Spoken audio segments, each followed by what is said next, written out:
Gearing up to hit the streets of New York, this is a crisis response team unlike any other in the city. You see it in the moment. You say, wow, this is different, and you feel it. 911 dispatchers sending EMTs and social workers instead of police officers to handle nonviolent mental health emergencies, hoping that will result in a peaceful outcome. This is a way of bringing care into the crisis. It's all part of a pilot program called Be Heard, the city's behavioral health emergency assistance response division that began in 2021. This is a wellness check. We're not here to drag you away. When people see police, they have a perception of them. Then when we come, they see EMS, fire department, they say, now that window's open and we have a chance to go through it. It's something the city really needed, and it's something that never existed before. The options were pretty limited. NYPD would show up and the patient would most often end up in the emergency department. And sometimes in handcuffs, shot or killed.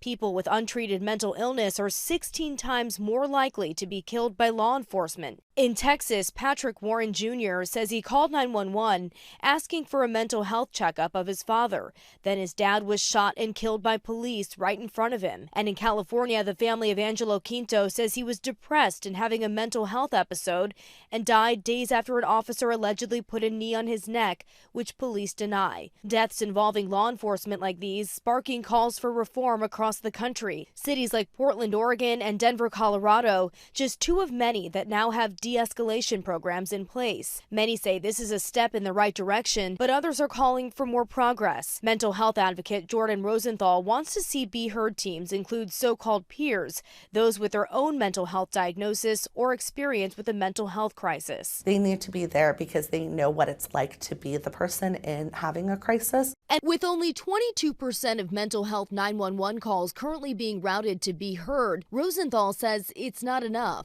We have an oversaturation of calls that are being directed to police. But Jason Hansman, Deputy Director of Mental Health Initiatives, says progress doesn't happen overnight. About a year and a half ago, we were still sending cops and EMTs to every mental health call in the city.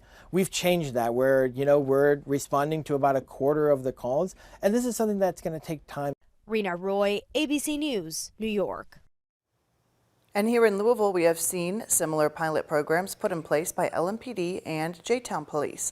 Right now, there's a 3-person REACH unit in J-Town. The unit provides support and resources for those struggling with drug addiction, domestic violence, houselessness, or more. They serve more than 900 people in 2022 and about 1,700 since its inception in 2020. Most of the unit's service calls are for domestic violence at about 50%.